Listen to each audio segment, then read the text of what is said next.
Hello, good evening everyone. मैं doctor Swati Sharma, English सूत्रा में आप सभी का स्वागत करती हूँ। आज आप लोग जो हैं जो देखेंगे, आज हमारी लाइव क्लास जो है वो देखेंगे। हालांकि लाइव क्लास का सेशन रोज तो नहीं आएगा, लेकिन ये लाइव क्लास है।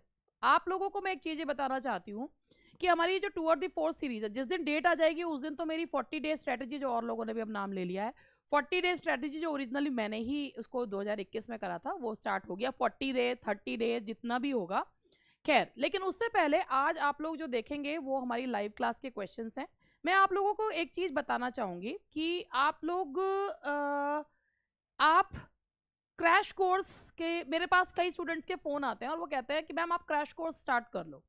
तो मैं एक चीज ये कहना चाहती हूँ कि क्रैश कोर्स जो होता है ना, वो मतलब ये होता है कि आप ना किसी चीज को जो पढ़ा रहे हो ना, उसको शॉर्ट में कर दो।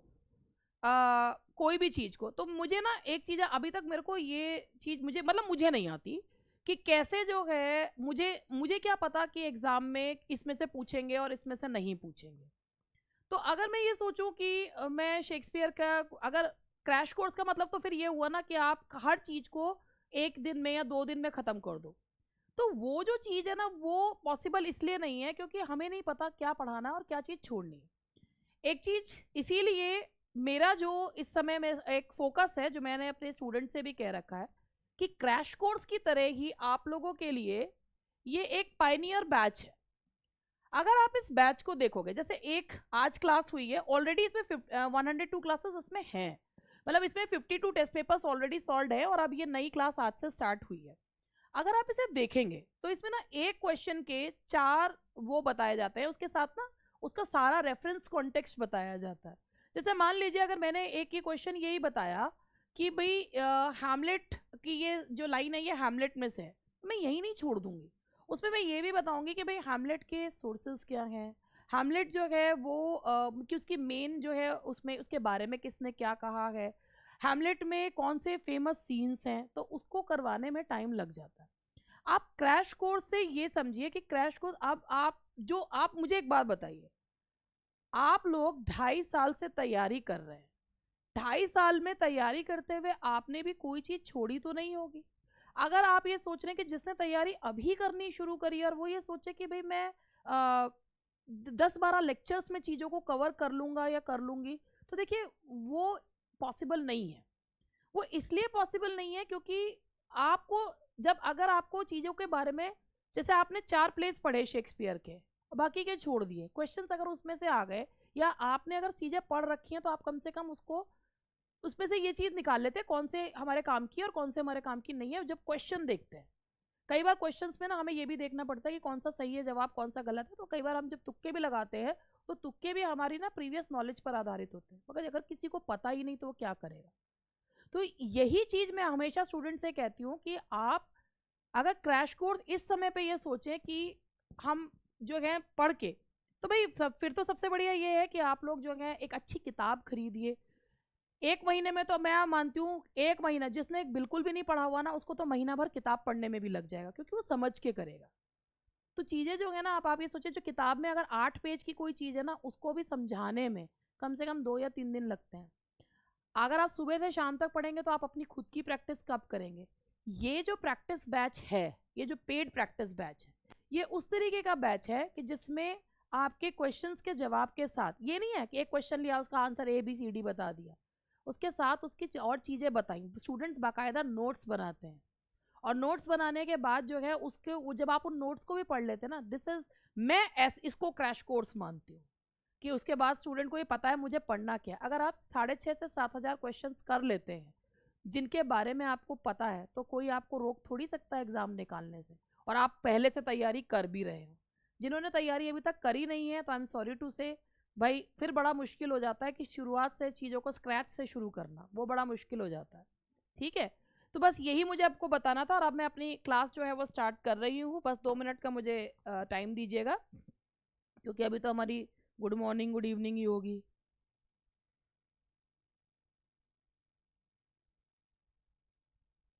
हेलो।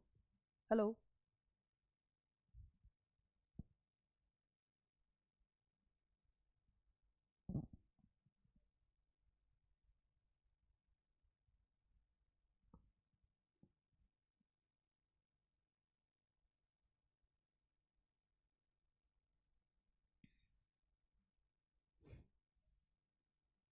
Good evening everyone. संख्या good evening, good evening, good evening everyone.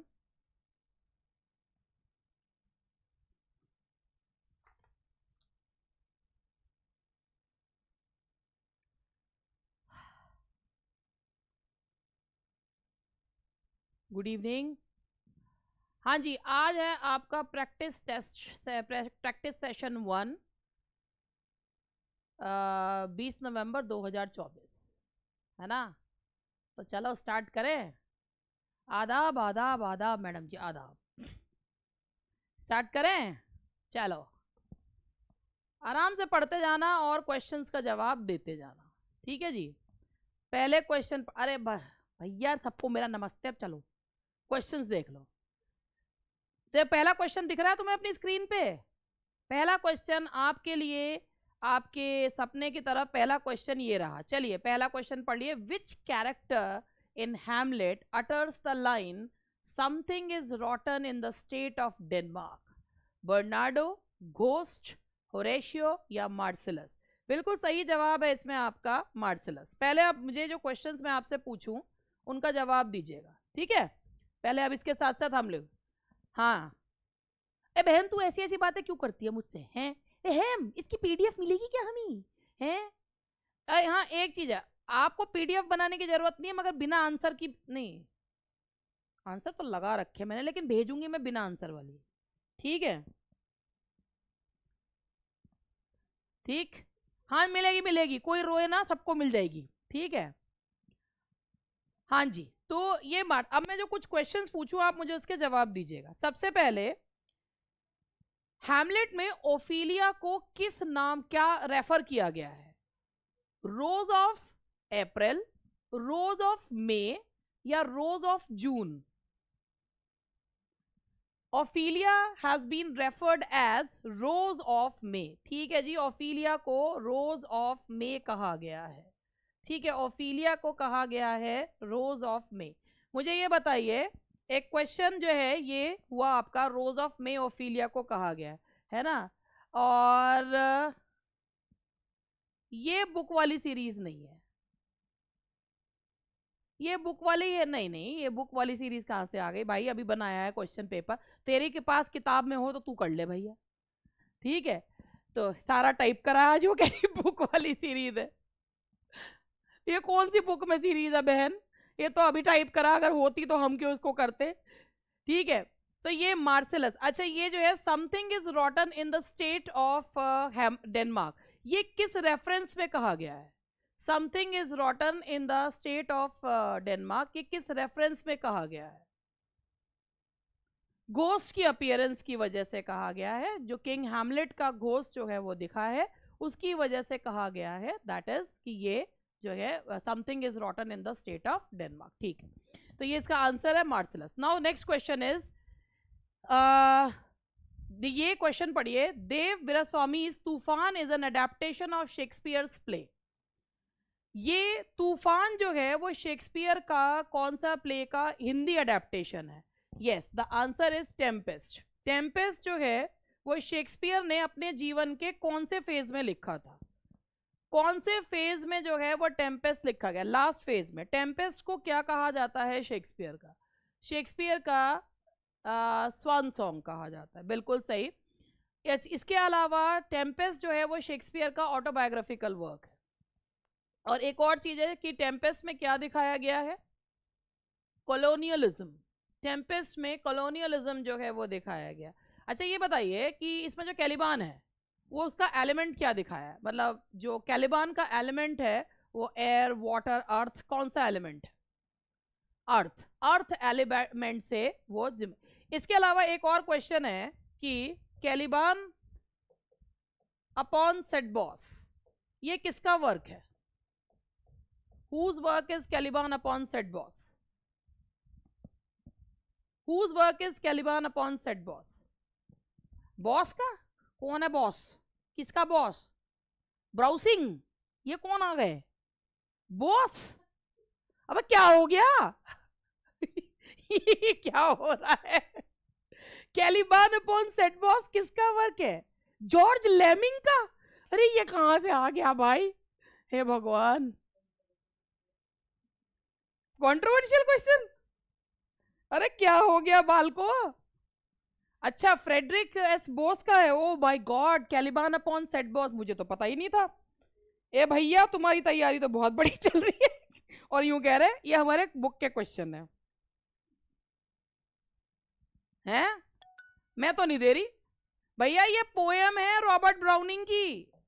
Robert Browning की पोयम है ये, that is Caliban upon Setebos. और ये मत कहना कि शेक्सपियर ने इनसे प्रभावित होकर लिखा था। रॉबर्ट ब्राउनिंग विक्टोरियन एरा को बिलोंग करते हैं। Robert Browning belong to Victorian age, और शेक्सपियर जो है वो एलिजाबेथन एज के हैं। तो शेक्सपियर जी से प्रभावित होकर रॉबर्ट ब्राउनिंग ने पोयम लिखी थी कैलिबान अपॉन सेट बॉस। ठीक है, तो ये जो लेमिंग आए ये कहाँ से आए, मतलब कॉन्फिडेंटली बोलते हैं, इतनी कॉन्फिडेंटली बोल रहे लेमिंग, ये कहाँ से आया था जवाब भाई, लेमिंग वाला है? कैसी बातें करते हैं यार। हाँ जी बताओ, बात समझ में आ गई? तो कैलिबान अपॉन सेट बॉस याद रखिएगा। पता था हमें पर याद नहीं आया। बेटा यही चीज को याद रखना है कि अब तुम्हें ना कहीं से कहीं तक भी चूक की कोई भी जो है ना वो जगह नहीं है। Now focus. अर्थ एलिमेंट वाला मैंने ये बताया था कि जैसे एरियल है उसमें, है ना, एरियल है टेम्पेस्ट में, तो एरियल किससे संबंधित है? एयर से। और जो कैलिबान है वो हाफ ह्यूमन डिफॉर्म्ड जो है वो ह्यूमन बीइंग दिखाया है। तो जो जैसे कॉलोनाइजेशन दिखाया गया ना कि इंग्लैंड जो है वो अपनी कॉलोनीज बना रहा था, तो वो कॉलोनीज किसको करते थे? वो लोग कॉलोनाइज जो करा करते थे वो उन्हें करते थे जो जिनको वो अपने से नीचे मानते थे। तो वो आइलैंड पहले किसका था? कैलिबान का था। जो उसमें उसकी मदर थी साइकोरेक्स, वो पहले रहा करती थी, फिर उसकी डेथ हो गई, तो वो आइलैंड कैलिबान का था। तो कैलिबान को क्या दिखाया गया है? कैलिबान को कंपेयर करा गया है जैसे कि जो लोग जिन्हें भाई जब कॉलोनियलिज्म होता था वो अपने से नीचे समझा करते थे। तो कैलिबान को ना अर्थ एलिमेंट से मतलब है कि उसे धरती का एलिमेंट, जो कैलिबान में जो तत्व है वो किसका है? धरती का तत्व है। ठीक है, ये बताया गया है धरती का तत्व है। ओके, देखो लेट्स सी। देखो एग्जाम जो है वो चांसेस हैं कि जनवरी में हो सकता है।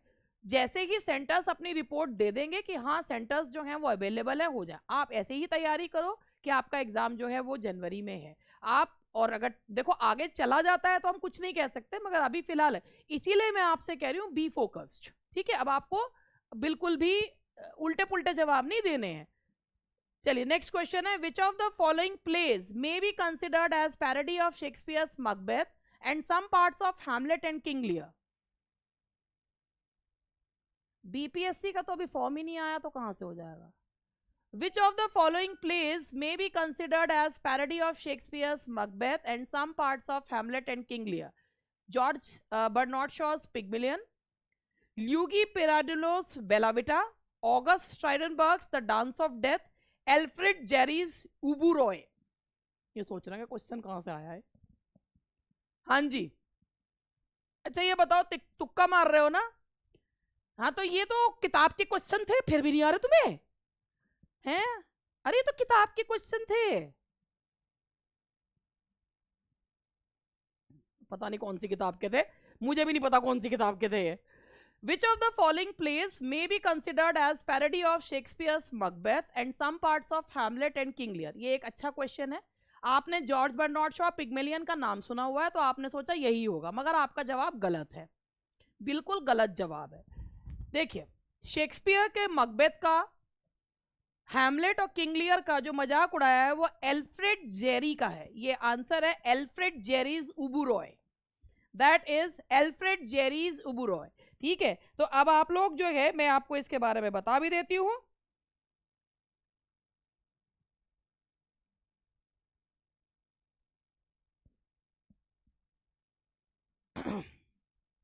एक फ्रेंच राइटर हैं एल्फ्रेड जेरी, उनके द्वारा लिखा हुआ ये प्ले है, और इसका मतलब है, उबू रॉय का मतलब है किंग उबू, किंग उबू, ये है इसका मतलब, किंग उबू। ठीक है जी। और ये जो प्ले है ये पैरोडी ऑफ मकबेथ है, it's a parody of Macbeth, ये याद रखिएगा, it's a parody of Macbeth, Hamlet and King Lear. और ये जो एल्फ्रेड जेरी है ये एक फ्रेंच राइटर है, he is a French writer. देखिए जिस तरीके का, अब काफी समय से पेपर, काफी समय बाद पेपर हो रहा है। और एक और चीज मैं आपको बता देती हूँ, कई बार हम प्रीवियस ईयर वगैरह ये सब करके ये सोच लेते हैं कि this sort of questions can not be asked. अगर आप लोगों ने पीजीटी का पेपर देखा है 2021 का, तो उसमें बिटवीन द टेक्स्ट क्वेश्चंस पूछे गए हैं। तो ये क्वेश्चन कोई ऐसा नहीं है कि ये शेक्सपियर का क्वेश्चन नहीं है, any type of question can be asked. और वही मैं प्रैक्टिस आप लोगों को करवा रही हूँ, जिससे कि आप लोगों को, आप नए क्वेश्चंस करेंगे, आप वही प्रीवियस वही चीजें कब तक करते रहेंगे भाई, वो तो आप कर ही रहे हो, उससे आगे भी तो बढ़ो ना, लेवल तो बढ़ाना पड़ेगा ना। तो ये जो है, और ये ऐसा नहीं है कि ये क्वेश्चन मैंने खुद ने बनाया है, ये क्वेश्चंस जो हैं ये विभिन्न एग्जाम्स में पूछे जाते हैं, वहीं से हमने भी लिए हैं। ठीक है, था समझ गए? अच्छा, क्या बताया था मैंने अभी उबू रॉय का मतलब? उबू रॉय का मतलब क्या बताया था? उबू द किंग। और ये एल्फ्रेड जेरी कौन से मतलब कौन से मूल के राइटर है? फ्रेंच राइटर, बिल्कुल सही। किसकी पैरोडी है ये? किसकी पैरोडी है? मकबेथ, हैमलेट और किंग लियर। ठीक। Who among the following has written Lear, a play and adaptation of Shakespeare's King Lear? ये मैंने आप लोगों को करवा रखा है, क्वेश्चन पहले भी आया हुआ है। बिल्कुल सही, वेरी गुड, बिल्कुल सही जवाब आया है। Who among the following has written a play an adaptation of Shakespeare's King Lear? Shakespeare के किंग लियर को जो है एक लियर, लियर लिखा है, सिर्फ लियर, लियर लिखा है एडवर्ड बॉन्ड ने। और the history of King Lear किसने लिखा है? Who wrote the history of King Lear? Lear, Nahum Tate, बिल्कुल सही, नाहम टेट ने लिखा है। वो भी अडेप्टेशन है, दैट इज, वो जो अडेप्टेशन है वो नाहम टेट का है। द हिस्ट्री ऑफ किंग लियर एक अलग ही प्ले है जिसमें उन्होंने हैप्पी एंडिंग दी है। और जो लियर जो प्ले है वो एडवर्ड बॉन्ड का प्ले है, बिल्कुल सही। ठीक है, ये वाला पढ़िए, पहले क्वेश्चन पढ़िएगा। Thomas and Henrietta Bowdler's edition of the family Shakespeare gave rise to the word Bowdlerize. What does it mean? एक वर्ड आया था Bowdlerize, उसका मीनिंग क्या था? What does it mean? The expurgation of indelicate language, the modernization of archaic vocabulary. अरे अपने जवाब मत दो, इसमें से दे दो। अरे काट छांट करने को पहले इसमें दे दो, इसमें मतलब अपने लगे पड़े हैं अपना सेंसर करना, ये करना, ये तो बता दो इसमें कौन सा जवाब है। The expurgation of indelicate language, the modernization of archaic vocabulary, the insertion of body songs, the expansion of female character. देखो पहले हम क्वेश्चन अगर देखें तो क्वेश्चन का मतलब ये है कि बॉडलराइज जो आया था उसका मतलब क्या था? फैमिली, एक बुक आई थी फैमिली शेक्सपियर, और फैमिली शेक्सपियर का मतलब ये था कि उसमें से कुछ ऐसे सीन्स, कुछ ऐसी लैंग्वेज काट दी जाए जो किसके लिए? फैमिली के लिए जो है वो सही नहीं है, मतलब सभी लोग बैठ के नहीं पढ़ सकते, तो इसीलिए ये है द एक्सपर्गेशन ऑफ इनडेलिकेट लैंग्वेज। ठीक है जी, वेरी गुड, बहुत बढ़िया, बहुत होशियार है मेरे बच्चे, तो मेरे छोटे छोटे बच्चे बहुत होशियार हैं, इसलिए इन्हें वो भी दिखता है जो होता नहीं है। Next, the formalist critic dash mock the character based criticism of dash by posing a famous question, how many children had Lady Macbeth? किसने लिखी है ये? देखो कैसे पता चला how many children had Lady Macbeth? किसने लिखा है? How many children had Lady Macbeth लिखा है, that is the formalist critic LC Knights mock the character based criticism of AC Bradley by posing a famous, how many children, लिखा किसने? LC Knights ने लिखा है how many children had Lady Macbeth. देखो how many children had Lady Macbeth लिखा किसने? LC Knights ने। ठीक है, the formalist critic LC Knight mock the character based criticism of AC Bradley by posing a famous question, how many children had Lady Macbeth. तो how many children had Lady Macbeth किसने लिखा है? LC nights के द्वारा लिखा गया। ठीक है, सही जवाब है। ओके, चलो आगे बढ़ते हैं। In his view on the death of Cordelia in King Lear, which is the ground not specifically cited by Samuel Johnson? पहले मुझे ये बता देना क्वेश्चन समझ में आया या नहीं आया। नहीं आया तो मैं समझा दूंगी।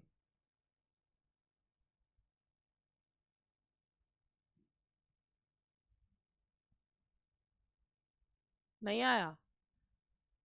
जब कॉर्डिलिया की डेथ होती है किंग लियर में, तो विच इज द, जब सैमुअल जॉनसन ने शेक्सपियर के बारे में बताया है, तो उन्होंने इसमें से कौन सा ग्राउंड जो है वो नहीं लिया।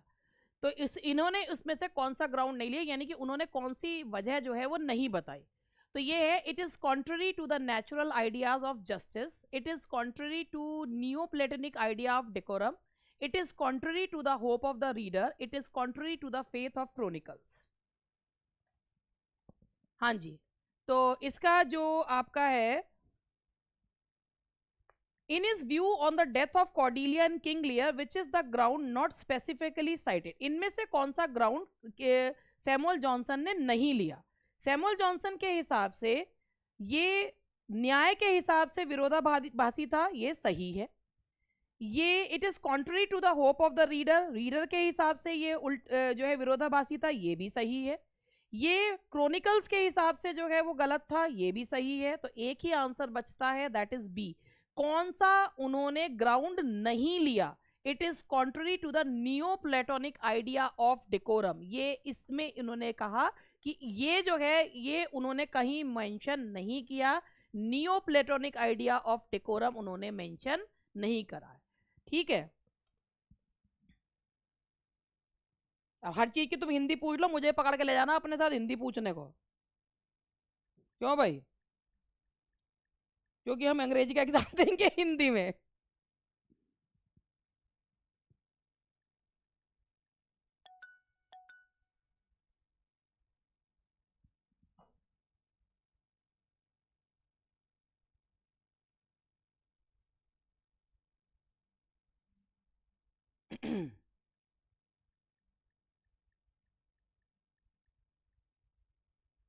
हाँ जी, देखिए,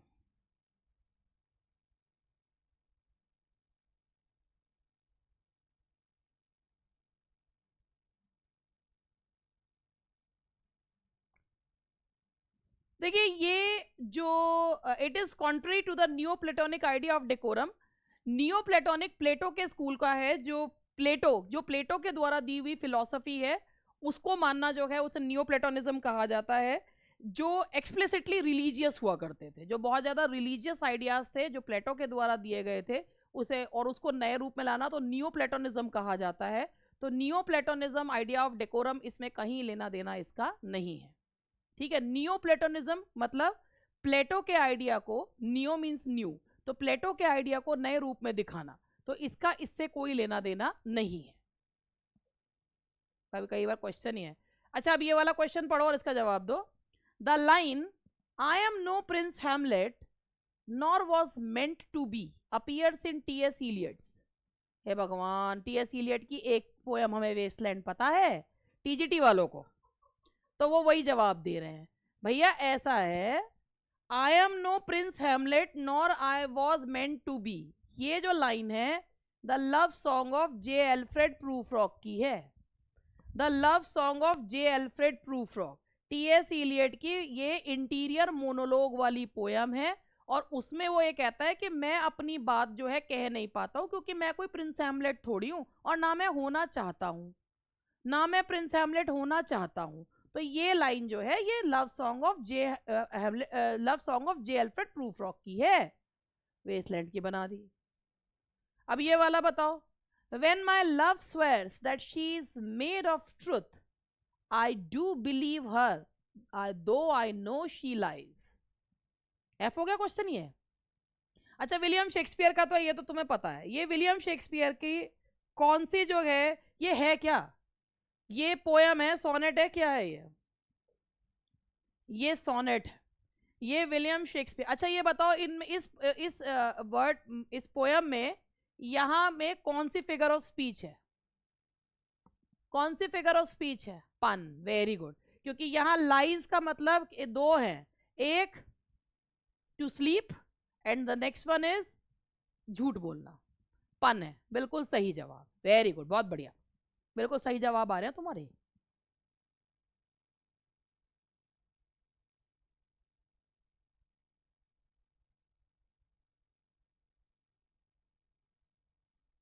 चलो आगे बढ़ते हैं।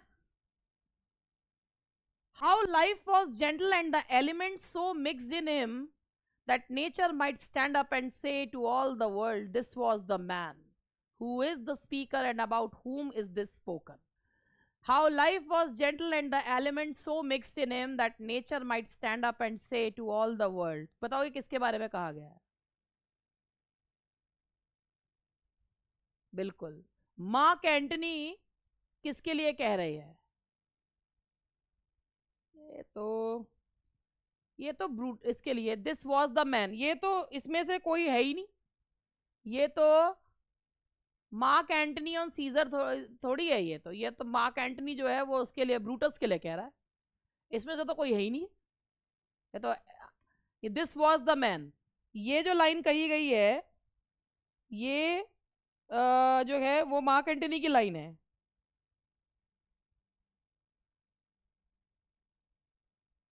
है ना?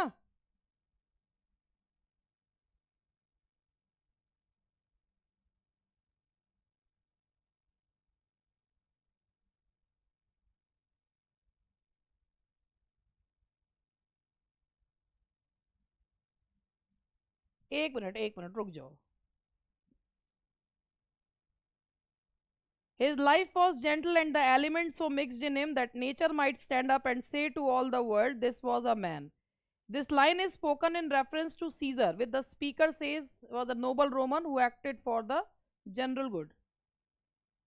ये सीजर के फ्यूनरल पे बोली गई है। ये तो सीजर के फ्यूनरल पे है, ये वो वाली नहीं है। तो ये तो सीजर के फ्यूनरल पे बोली गई है। हाँ, तो ये तो सीजर के फ्यूनरल पे बोली गई है, तो इसीलिए तो हाँ सीजर के लिए। ये मार्क एंटनी सीजर है, ये मार्च एंटनी लिखा हुआ है, ये मार्क एंटनी है। हाँ तब डी है, ये याद रखिएगा। एक मिनट इस चीज को हम लोग वो देख भी लेते हैं, इस पूरी लाइन को हम लोग इसको देख लेते हैं, ठीक है। His life was gentle and the elements, so ये वाला जो है इस लाइन को हम लोग एक बार देख लेते हैं।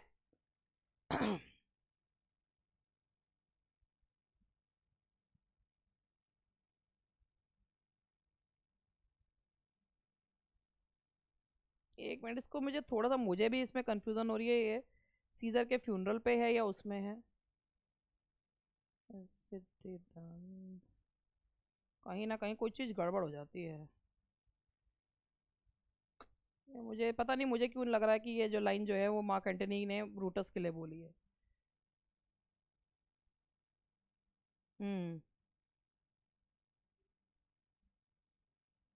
This was the noblest Roman of them, all the conspirators save only he did that. अब मैं ओरिजिनल टेक्स्ट पढ़ रही हूँ।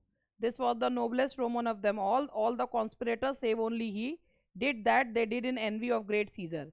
ही only in a general honest and common good to all made one of them. His life was gentle and the elements so mixed in him that nature might stand up and say to all the world। ये original text पढ़ रही हूँ इस समय में। हाँ तो ये जो है ये उसके लिए नहीं है, ये तो ये जो क्वेश्चन है ये तो इसमें ही होनी है, मार्क एंटनी ऑन ब्रूटस है, ये है ही नहीं है, ये तो गलत उसमें आ रहा था, ये उसके उस पे है ही नहीं। मैंने ओरिजिनल टेक्स्ट पढ़ा, तो मुझे भी वही याद आ रहा था यार, ब्रूटस के लिए ही कही गई है ये लाइन, ये उसके लिए कहा कही गई है। तो ये मार्क एंटनी ऑन ब्रूटस है, ठीक है जी।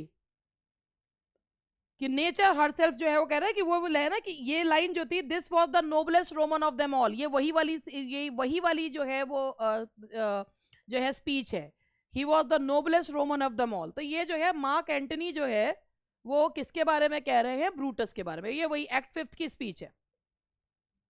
हाँ जी, अब ये वाला देखो, keep up your bright swords for the dew will rust them, good signor you shall more command with years than with your weapons. These lines are addressed by Othello too. Yes, that is keep up your bright swords for the dew, कि अपनी swords को उठा लो, नहीं तो due जो है उन्हें rust कर देगी। गुड सिग्न्योर यू शैल, सिग्न्योर बहुत सारे लोगों को कहा गया है, you shall more command with years than with your weapons दी। अच्छा, command with years than with your weapons का मतलब ये है कि भाई अपने एक्सपीरियंस से ज्यादा लड़ो, ना कि अपने वेपन्स से। तो इसका जवाब है Brabantio, Rodrigo and officers. The answer is B. और ये लाइन है ओथलो की। ओथलो को कौन सी ट्रेजेडी में रखा जाता है? इन विच ट्रेजेडी डज ओथलो फॉल? किस टाइप की ट्रेजेडी है? दैट इज डोमेस्टिक ट्रेजेडी है ओथलो। अच्छा, अभी मैं एक वो लिखा था मैंने, इस पे क्या था, पूछो जरा उसमें।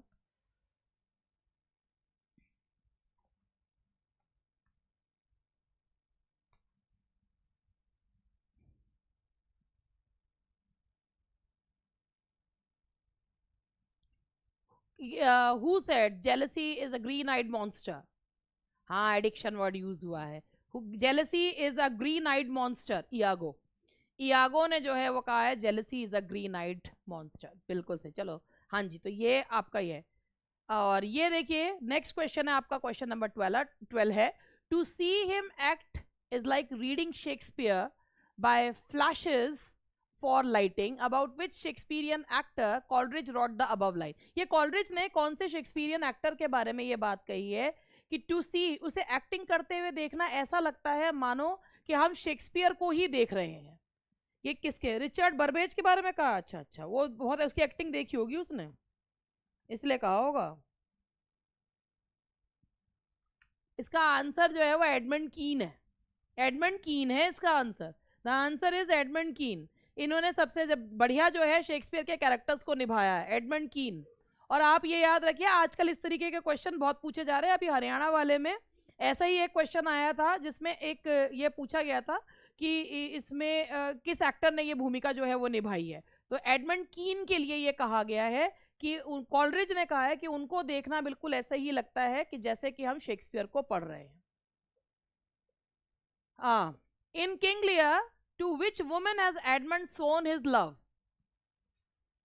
इन किंग लियर में एडमंड जो है वो किसको जो है अपने जो है सोन हिज लव?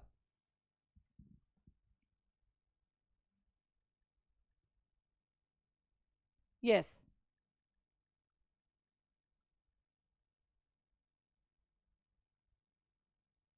हाँ जी, बिल्कुल सही। Goneril and Regan, that is Goneril and Regan को जो है वो ये मानते हैं, दोनों को ही प्रति अपने प्रेम का प्रदर्शन जो है वो करते हैं। दोनों ही देखो, दोनों ही पीछे पड़ जाती हैं मैडम। ठीक है।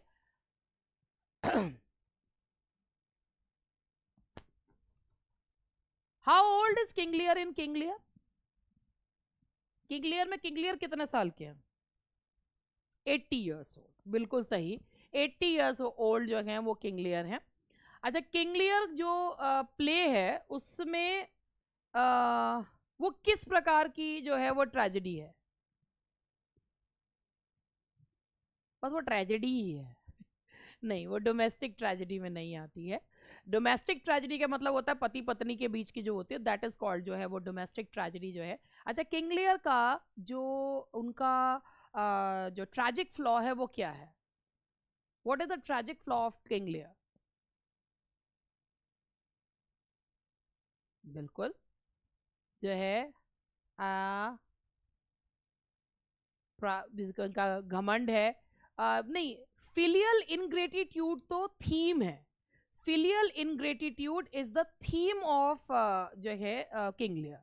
और उनका एरोगेंस या प्राइड जो है वो उनका ट्रैजिक फ्लॉ है। That is the tragic flaw of King लियर, कि वो सही समय पे सही निर्णय जो है वो नहीं ले पाते हैं। और फिलियल इनग्रेटिट्यूड उसकी थीम है। जो किंग लियर की जो थीम है दैट इज फिलियल इनग्रेटिट्यूड। ठीक है। हाँ जी, चलिए आगे बढ़ते हैं। वैसे बीच बीच में से क्वेश्चन पूछा अभी तो। नेक्स्ट, जॉनसन ने एक वर्क लिखा है प्रीफेस टू शेक्सपियर। हाँ जी, मिल जाएगी। What attributes of Shakespeare's characterization does Johnson admire in his preface to Shakespeare? The way his characters represent particular time and places, the way his characters exhibit quirks representative of their humors or profession, the way his characters portray the general passions, the way his character portray real individuals. Johnson ने क्या जो है कौन से Shakespeare के कौन से characterisation को एडमायर करा है? ना, सी। एक चीज शेक्सपियर के बारे में आप एक चीज क्या कहते हैं, शेक्सपियर के लिए कीट्स ने कौन सी टर्म यूज करी है? शेक्सपियर के लिए कीट्स ने कौन सी टर्म यूज करी है? नेगेटिव कैपेबिलिटी यूज करी है। कि आप भ्रम में और उसमें रहते हुए भी लॉजिक के पीछे भागने की कोशिश नहीं कर। शेक्सपियर के कैरेक्टर्स जो है ना वो इंडिविजुअल कैरेक्टर्स हैं, उनमें शेक्सपियर की पर्सनैलिटी नहीं दिखती है। तो शेक्सपियर का हर कैरेक्टर जो है ना वो रिप्रेजेंटेटिव है उस व्यक्ति का। तो इसमें देखिए ये क्या है, the way his character portrays the general patience and principles of human nature. यानी कि जॉनसन ने अपने प्रीफेस टू शेक्सपियर में कहा है कि शेक्सपियर का हर कैरेक्टर जो होता है, सी है इसका आंसर, कि शेक्सपियर का हर कैरेक्टर जो है वो हर व्यक्ति को रिप्रेजेंट, हर व्यक्ति को लगता है अरे ये तो हमारे जैसा ही है। तो शेक्सपियर के कैरेक्टर जनरल पैशंस और प्रिंसिपल्स ऑफ, वो लार्जर देन लाइफ नहीं लगते हैं, वो ऐसा लगता है वो हम में से ही एक है, वो हमें हमारे जैसे ही पैशंस बताते हैं। हमारे जैसे पैशंस बताने के बाद भी वो राजा है। जैसे आप अगर हैमलेट को पढ़ो, हैमलेट एक प्रिंस है, उसके बावजूद भी ऐसा लगता है कि जो हैमलेट के इमोशंस है, हालांकि हैमलेट में टीएस इलियट का मानना है कि ऑब्जेक्टिव कोरिलेटिव नहीं है, लेकिन अगर आप उस स्थिति में होते हो या आप मकबेथ को देखते हो तो आप ये लगता है कि शायद हम भी होते तो इसी ऐसा ही बिहेव करते। तो शेक्सपियर का हर कैरेक्टर एक वो फीलिंग को बताता है जो हर इंसान के अंदर वो फीलिंग है। तो इसी चीज को कहा है कि उनका हर कैरेक्टर उस फीलिंग का रिप्रेजेंटेटिव होता है। तो answer is C. Which of the following statements best describe T.S. Eliot's assertion that Shakespeare's Hamlet is an artistic failure? Question पढ़ लिया है, अब ऑप्शन देख लो। किस बेसिस पे शेक्सपियर के हैमलेट को आर्टिस्टिक फेलियर उन्होंने माना है? Hamlet's emotion is not adequately objectified.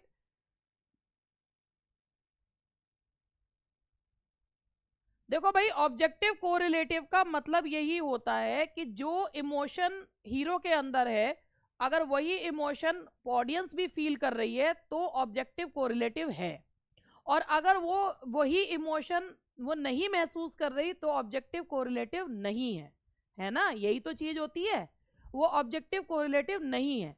तो भाई इसमें जो है हैमलेट के इमोशन को एडिक्वेटली ऑब्जेक्टिफाइड नहीं किया गया, हम हैमलेट की तरह फील नहीं करते हैं।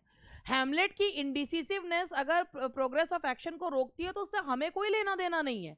ऑब्जेक्टिव कोरिलेटिव का मतलब क्या होता है कि जैसा हीरो फील कर रहा है वैसे ही ऑडियंस को भी फील करना चाहिए, then there is objective correlative. अगर ऐसा ऑडियंस फील नहीं कर रहे हैं तो ऑब्जेक्टिव कोरिलेटिव नहीं है।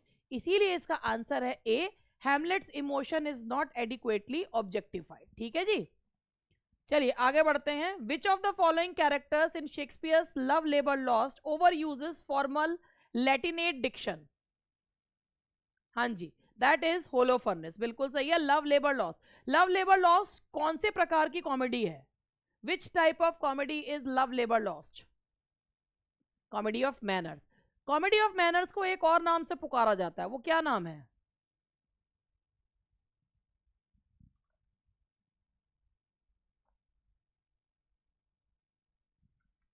Artificial comedy. Comedy of manner को आर्टिफिशियल कॉमेडी भी कहा जाता है। Comedy of manner is also known as artificial comedy.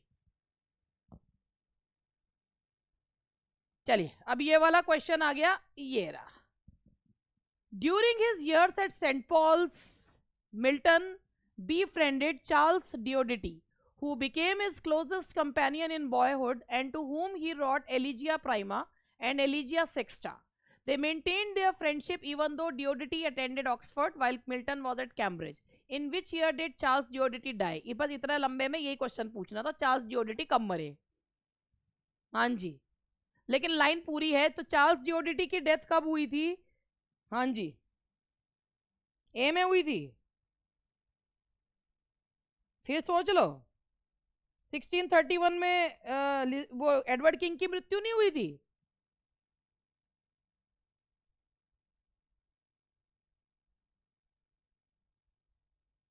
हैं? तो एडवर्ड किंग की मृत्यु कब हुई थी फिर? अरे इतनी कॉन्फिडेंटली ए लगा रहे, मुझे तो बोलने का मौका भी नहीं दे रहे भैया। पहली बात, इतना लंबा वो देख लो। सबसे पहले ये इतना लंबा आपके ये ना शॉर्ट नोट्स हैं कि भाई सेंट पॉल में मिल्टन की दोस्ती, देखो ये शॉर्ट नोट है पूरा कि सेंट पॉल में मिल्टन की दोस्ती हुई चार्ल्स डियोडिटी से, दोनों बहुत अच्छे दोस्त बन गए। उन्होंने एलिजिया प्राइमा और एलिजिया सेक्स्टा उनके लिए लिखी। ये दोनों एलिजीज नहीं है कि भैया चार्ल्स डियोडिटी अभी तुम्हारी डेथ तो हुई नहीं है मगर मैं एलिजीज पहले लिख देता हूँ तुम्हारे लिए, ऐसी बात नहीं है। एलिजिया प्राइमा और एलिजिया उन्होंने जो है ये लिखा कि भाई जो एक वर्ड्स लेटर्स थे, तो उन्होंने जो है उनकी दोस्ती हमेशा जो है बहुत अच्छी दोस्ती थी। तो चार्ल्स डियोडिटी की डेथ जो है वो 1638 में हुई थी। ये रिवीजन है पूरा, शॉर्ट नोट्स हैं ये पूरे। 1630, क्वेश्चन तो बहुत सिंपल है जिसका जवाब मेरे स्टूडेंट ने गलत दिया है। 1638 में हुई थी, 37 में नहीं हुई थी, 38 में हुई थी। ठीक है, 1638 क्या है आंसर? 1638। चलो क्वेश्चन नंबर, फिर देखो नोट्स के फॉर्म में। Paradise Lost is an epic poem by the 17th century English poet John Milton, which was written in 2 editions. When did the first edition of Paradise Lost come? Paradise lost का पहला addition कब आया था? देखो ये पूरा बताया, paradise lost 2 editions में आया था। पैराडाइज लॉस्ट 2 एडिशंस में आया था, पहले 10 बुक्स में आया था, फिर 12 बुक्स में आया था। ठीक है, जिसमें से 7th बुक सबसे छोटी और 9th बुक सबसे लंबी है। ठीक है, अब आप सोच रहे होंगे मैडम ये क्वेश्चन का जवाब हमें क्यों दे रही हैं? अब बस क्या बताऊं, बड़ा दिल का दर्द है मेरा, कभी बाद में बताऊंगी। बहुत तगड़ा सा दर्द है मुझे ये, लेकिन बता नहीं, अभी नहीं बता रही, बाद में बताऊंगी क्यों। बुक 7 सबसे छोटी है, बुक 9 सबसे लंबी है। नहीं मैं बता नहीं रही, बाद में बताऊंगी। ठीक है, तो पहला जो एडिशन आया था वो 1667 में आया था। नहीं, 1667 में, 1667 में शॉर्टेस्ट ये आ गया, यही क्वेश्चन फिर आ गया है ना, shortest book of Paradise lost. नहीं मेरे एग्जाम की बात नहीं है, अभी बता दूंगी, तुम्हारे पेट पे बहुत दर्द होता रहेगा, पहले तुम ये कर लो। Shortest book of Paradise Lost is book 7 which has 640 lines and the longest book is book 9 with 1189 lines. Milton wrote this epic poem. आप देख रहे हो ये सारे शॉर्ट नोट्स हैं ये। Eight the last phase, eight the last phase, बिल्कुल ये एट द लास्ट फेज। ठीक है, अब तुम इतना पूछ रहे हो तो मैं तुम्हें बता देती हूँ कि मैं ये बात क्यों बता रही हूँ। ठीक है, I can not see class, what should I do? यार इसमें मेरी क्या गलती है बताओ, मैं तुम्हें बता देती हूँ इसका क्या है। ऐसा हुआ कि अभी कुछ दिन पहले एक मैसेज आया मेरे पास, ठीक है, मेरे ही स्टूडेंट का मैसेज है। इस समय पे जब एग्ज़ाम इतना पास में आ गया और सब चीज़ है, तो आप लोग ये सोचिए कि इस समय किसी का ध्यान भटकना नहीं चाहिए। और अगर आपको कोई भी व्यक्ति उठकर आपको कुछ भी बताने लगे और आपका ध्यान भटक जाए, या आप सोचे कि भाई मैडम से पढ़ लिए तो क्या हो गया, कई चीज़ें तो मैडम को भी नहीं पता हमारी, तो नहीं पता तो भाई गूगल पे देख लो, अगर तुम्हें मुझ पर विश्वास नहीं है। एक मैसेज आया कि मैडम आपने हमें पढ़ाया है कि बुक 9th जो है वो पैराडाइज लॉस्ट की सबसे लंबी बुक है, मगर मेरे पड़ोस में रहने वाली एक लड़की ने बताया कि बुक 10th सबसे लंबी है। मैं आप पे डाउट नहीं कर रही हूँ, मगर मुझे बताइए कि क्या बुक 10th सबसे लंबी है? अब आप लोग मुझे बताइए इस क्वेश्चन का मैं क्या जवाब दूँ। इसलिए मेरा दिल का दर्द है, तो ये क्वेश्चन में भी आ गया है ये दर्द जो है। तो ये जो चीज़ है ना, ये इसलिए उस क्वेश्चन का मतलब मुझे ये लगा कि आप इतने समय से पढ़ रहे हो, आप किसी की भी बातों में आ रहे हो, इससे बेहतर ये है कि आपको अगर मेरे पे भी विश्वास नहीं है तो आप अपने नोट्स उठा के देख लो, नोट्स पे विश्वास नहीं है तो कोई तो किताब होगी वो देख लो, और कुछ नहीं है तो गूगल पे देख लो, है ना। तो ये जो है, ये आज इस समय पे जिसको गलत पता है वो कितना कॉन्फिडेंटली वो चीज़ बोल रहा है, जहां पर अभी हम एक क्वेश्चन पे अटके। मुझे 100% ये लग रहा था कि ये एंटनी ने जो है ब्रूटस के लिए कहा है, वहां पर भी हमें लगा कि यार पता नहीं ये इसमें दे रखा कहीं ये ना हो। मैंने उस ओरिजिनल टेक्स्ट निकाल के चेक करा कि क्या है, मतलब मैं वो चीज़ों की भाई अगर मुझसे भी इंसान हूँ, गलती हो जाती है, लेकिन ये गलती कि भैया बुक 9 सबसे लंबी है कि बुक 10 सबसे लंबी है। अब आप ये सोचो कि कितना जो इतने समय से पढ़ा रहा है, ये होता है कि जब आप अच्छे से नहीं पढ़ते हैं और आप किसी की भी बातों में आ जाते हैं तो आप ऐसे ही क्वेश्चंस पूछते हैं और यही चीज़ होती है। तो मतलब मुझे बड़ा अजीब लगता है कि यार जब आप इतना समय से पढ़ रहे हो तो मुझे नहीं लगता कि आपको इस तरीके के क्वेश्चंस पूछने चाहिए, है या नहीं? That's what I mean. तो ये जो है shortest book of Paradise Lost is book 7, longest book is book 9 तो ये जो और ये जो है that is at the last phase. ठीक है जी, चलिए आगे बढ़ते हैं। In book first second the rebels of Saturn build the pandemonium, what is it? ये पेंडेमोनियम है क्या? क्या इसका रिकॉर्ड रहेगा? मतलब मुझे बात समझ में नहीं आई तो मैंने जवाब भी नहीं दिया। नहीं, आप क्वेश्चन दोबारा से पढ़िए। फर्स्ट और सेकंड में पेंडेमोनियम बनाया जाता है, वो किस लिए बनाया गया? फिर जवाब ठीक नहीं दे रहे। मीटिंग प्लेस है और हेल की कैपिटल है, तो इसका आंसर, हाँ ये सेशन जो है, ये सेशन मैं क्या मिटा दूंगी बहन? ये लाइव क्लास में दिखेगा तुमको? ऐसी ऐसी बातें क्यों करो तुम? बोथ ए एंड बी, भाई पेंडेमोनियम जो है वो मीटिंग प्लेस भी था, कैपिटल ऑफ हेल भी था, इसीलिए इसका आंसर है बोथ ए एंड बी, है ना? और पेंडेमोनियम बनाया किसने था? ये एक बार ये क्वेश्चन पे बहुत हो गई थी, किसने बनाया था? ये मल्सीबर ने, मल्सीबर आर्किटेक्ट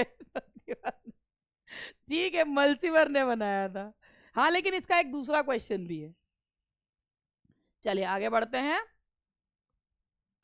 अब ये वाला क्वेश्चन देखिए, आप लोगों ने कई बार पढ़ा हुआ है। ऑन इज ब्लाइंडनेस को टाइटल दिया है on his blindness, but there is no evidence that Milton use this title. This title was assigned a century later. देखो पूरे ना शॉर्ट नोट्स हैं ये। This title was assigned a century later by C Thomas Newton. यही इसी प्रकार के, अब इस समय जो आपको हेल्प करेगा ना, वो यही चीज आपको हेल्प करेगी। जिन लोगों ने अभी मैं वही है जो प्रैक्टिस बैच चल रहा है उसमें भी इसी तरीके की चीज है। शॉर्ट इस समय आपको प्रैक्टिस जितनी हेल्प कर सकती है और कुछ नहीं हेल्प कर सकता। ठीक है, यूनिवर्सिटी प्रोफेसर नहीं थे थॉमस न्यूटन, ये वो था क्लर्क। थॉमस न्यूटन ने जो है ये टाइटल दिया है। The answer is C. Which is the incomplete work by Milton?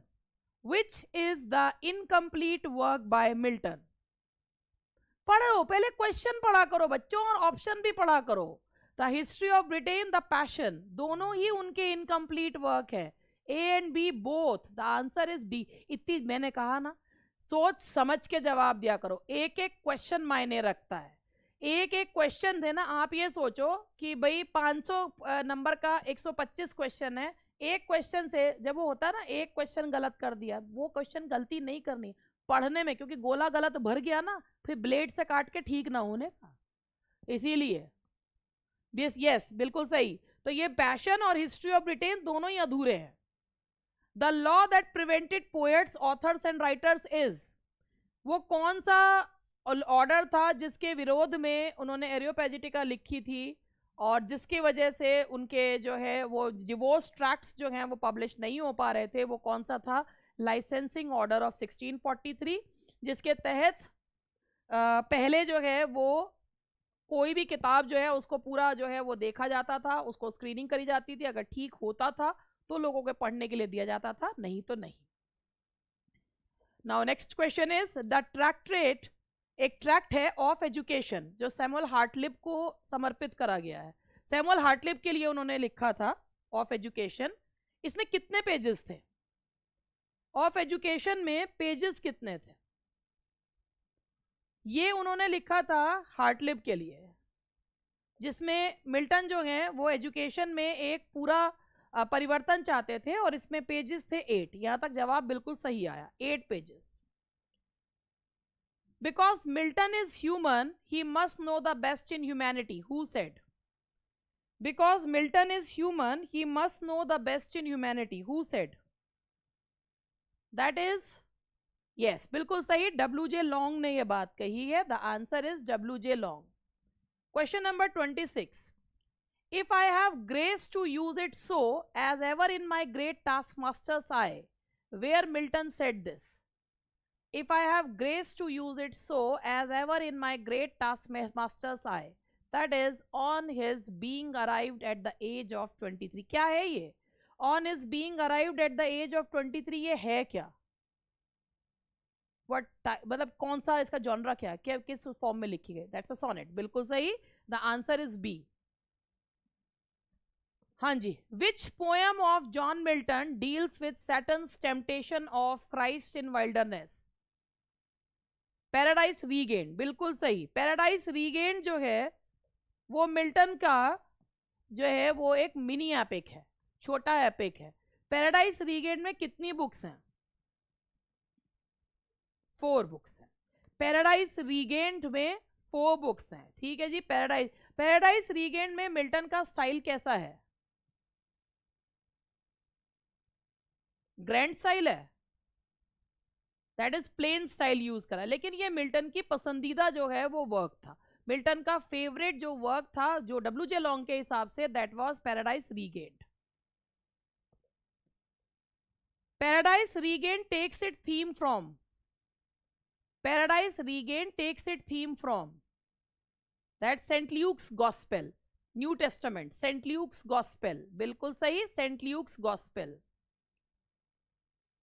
Who disapproves Milton's Lycidas for its inherent improbability? और कौन होंगे? That is Samuel Johnson. Milton के लिसिडस को जो पसंद नहीं करते थे वो कौन थे? That was Samuel Johnson. ठीक है जी। Who overcomes by force hath or overcome but half his foe? ये किसने कहा है? Who overcomes by force hath overcome but half his foe? ये किसने, किस पोयम में लाइन है ये? पैराडाइज लॉस्ट, पैराडाइज लॉस्ट में। अच्छा भाई, पैराडाइज लॉस्ट की सबसे लंबी किताब पता है ना तुम्हें कौन सी है? हाँ ठीक है, दैट इज। और तुम्हें मैं एक चीज ये कह रही हूँ, ये जो चीज होती है ना, देख बेटा, लाख मिलेंगे लोग राह भटकाने को, एक दिया ही काफी है रोशनी दिखाने को। तो ये जो चीज है ना, अपने अंदर जो है वो करो कि बहुत लोग दिमाग खराब करने के लिए, बहुत लोग आपको, जिनको पता भी नहीं है ना चीजें, वो भी गलत गलत आपको बताएंगे। और इस समय अगर आपने अपनी तैयारी का जरा सा भी वो चीज छोड़ दी कि गलत, किसी की भी गलत बात में आकर उस बात को मान लिया, होता ये है कि जो चीज गलत होती है वो दिमाग में ज्यादा रह जाती है और जो चीज सही होती है वो निकल जाती है ना। तो आपको ये याद रखना है कि हमें अपने पथ से जो है वो डिगना नहीं है, आप सही उस पे हैं, ये चीज ये नहीं, सब कुछ याद रखना है। चलो, अ play in which a social problem is presented, question पढ़ के करना भाई। मंत्र यही है कि कंसिस्टेंट रहना है, फोकस्ड रहना है।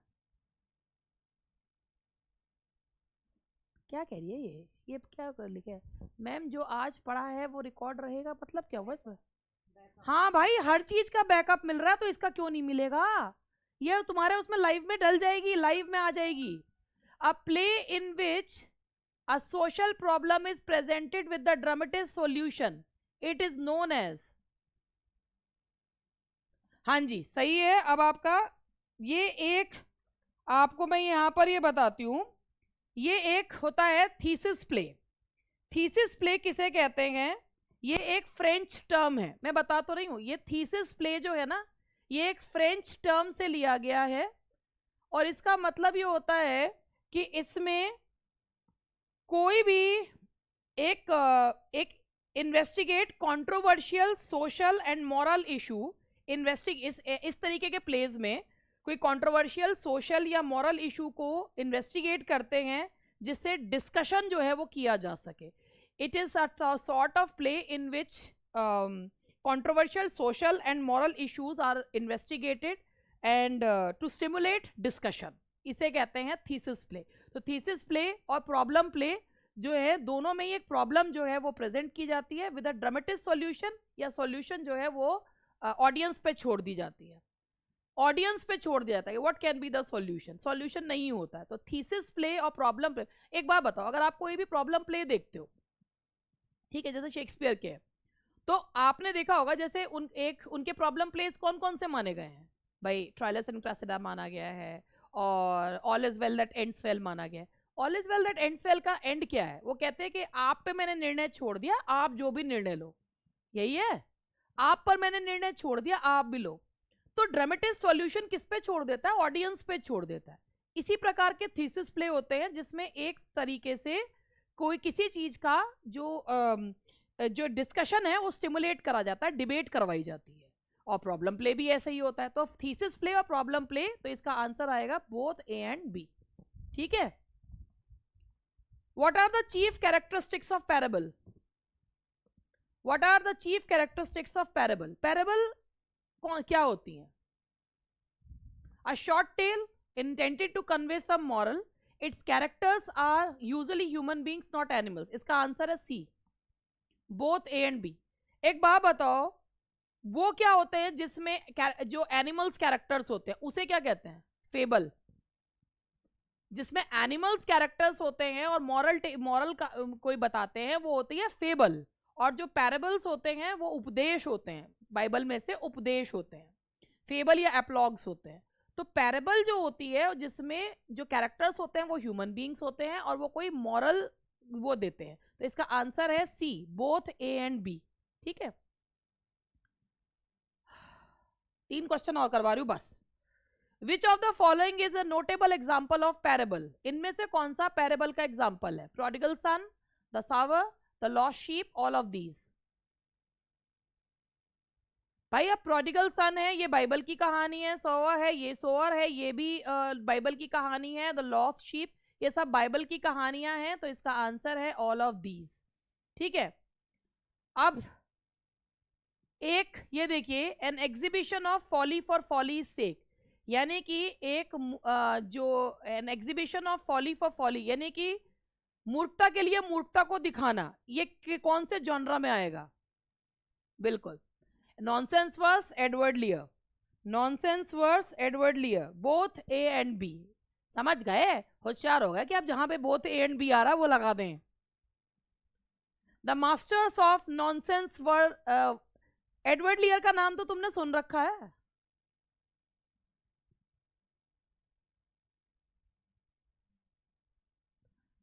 The masters of nonsense verse Lewis Carroll, Edward Lear. Lewis Carroll के कौन से वर्क का नाम सुना है उन्होंने? ल्यूइस कैरल ने कौन सा लिखा है बताओ? ल्यूइस कैरल का कौन सा? Alice in the Wonderland. Lewis Carroll का वर्क है adventures. Yes yes, Alice in the Wonderland. Alice in the Wonderland. Edward Lear और ल्यूइस कैरल दोनों ही नॉनसेंस वर्क्स के लिए हैं. तो बोथ ए एंड बी. चलो 36 भी कर लो, अब दिख रहा है तो वो कर लो, और उसके बाद हम जा रहे हैं. A satire is one that uses laughter as a weapon. Satire क्या होता है? It is used as a corrective of human.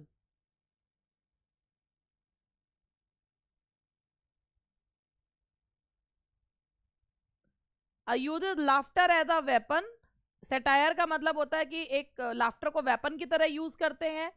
Human, ये सटायर इसलिए करा जाता है जिससे इंसान अपने अंदर सुधार ला सके. रिडिक्यूल्स द फेलिंग रादर, और ये सटायर जो होता है वो गलतियों को ज्यादा मजाक उड़ाता है बजाय इंसान के. सारी चीजें हैं ऑल ऑफ दीज. ठीक है जी, सटायर के अलग अलग फॉर्म है, तो दैट इज डी. तो चलिए बस आज का हम अपना सेशन यही समाप्त करते हैं. बाकी का अब इसके सेशन जो है, एक मिनट